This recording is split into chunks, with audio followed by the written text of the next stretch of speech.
அது பதி என்பது முதன்மை நிலையில் இருக்கிற வழிபாட்டு தலம். பிறகு இரண்டாம் நிலையில் இருக்கிற வழிபாட்டு தலம் என்பது நிழல் தாங்கல் என்று சொல்லப்படுகிற சிறிய அமைப்பு.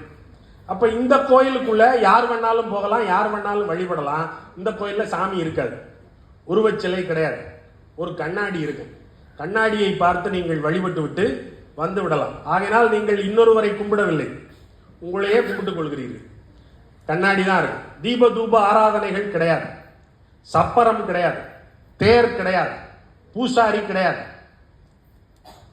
நடனம் ஆடுவதற்கு தாசி பெண்கள் கிடையாது.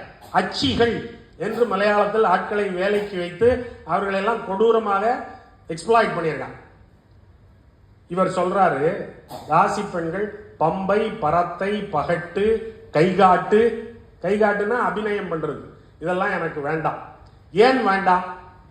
ஏன் வேண்டாம் என்றால், நம்பூதிரி மங்கையரை எனக்கு ஏவல் செய்வதாக, அதாவது எனக்குன்னா இறைவனுக்கு, நாராயணனுக்கு ஏவல் செய்வதாக சொல்லிக்கொண்டு உள்ளே வேலைக்கு சேர்த்து வைத்துக் கொண்டு தன்னுடைய பாலியல் தேவைக்காக அவளை சுரண்டுகிறான். அவர் சொல்றாரு, இன்னைக்கு கான்டெக்ஸ்டுக்கு வருது பாருங்க, அவர்கள் ஒத்து பொருந்தி இருந்தாலும் இந்த வேலையை எங்க செய்யறது?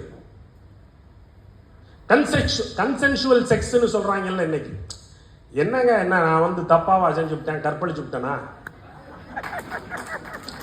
ஒத்துக்கிட்டு தானே போனோம், கன்சென்சுவல் செக்ஸ் தானே அப்படின்னு சொல்லப்படுது இல்லையா?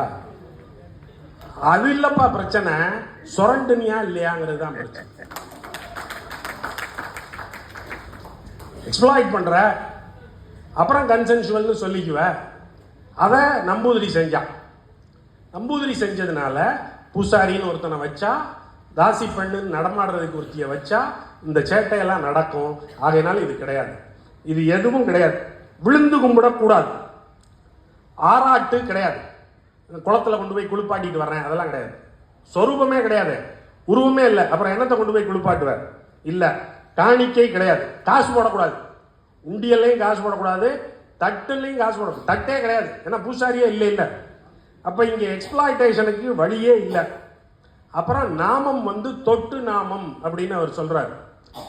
நம்ம ஆளுங்க மலையாளத்து வழக்கம், நம்ம ஊர்லயாவது நம்ம கையை இப்படி நீட்டினோம்னா இப்படி போடுவான் விபூதியை. மலையாளத்துல இலையில வச்சு அப்படி தூக்கித்தான் போடுவான்.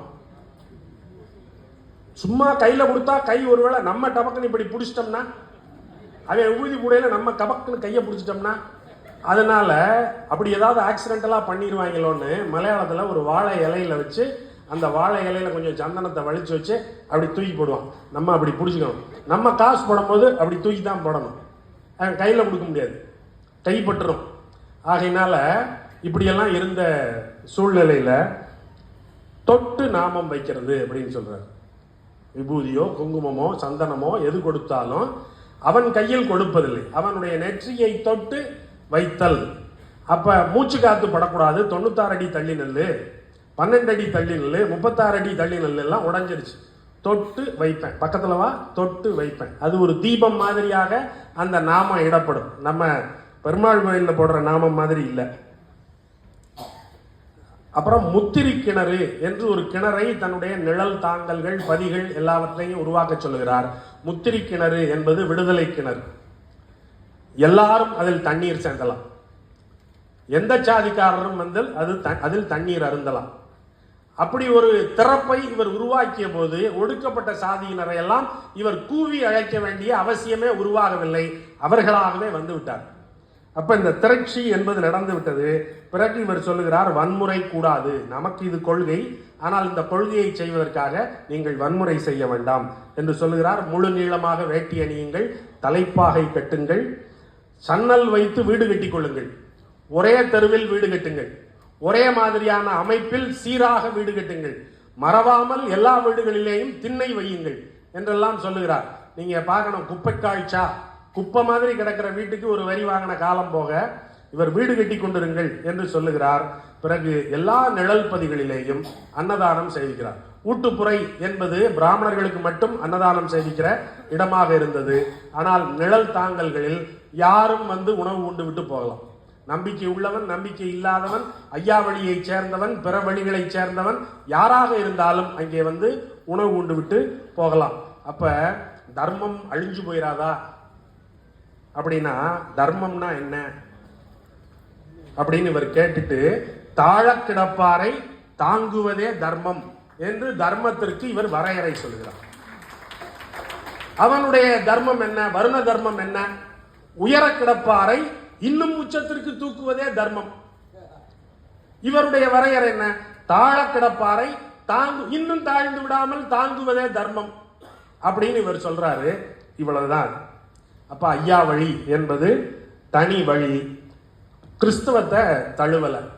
கிறிஸ்தவத்தை ஏன் தழுவல? கிறிஸ்தவத்தோடு ஊடாட்டங்கள் எல்லாம் இருந்திருக்கின்றன. கிறிஸ்தவத்தின் மேல் விரோதம் ஒன்றும் கிடையாது. ஆனால் இவருக்கு ஒரு கருத்து இருந்திருக்கிறது.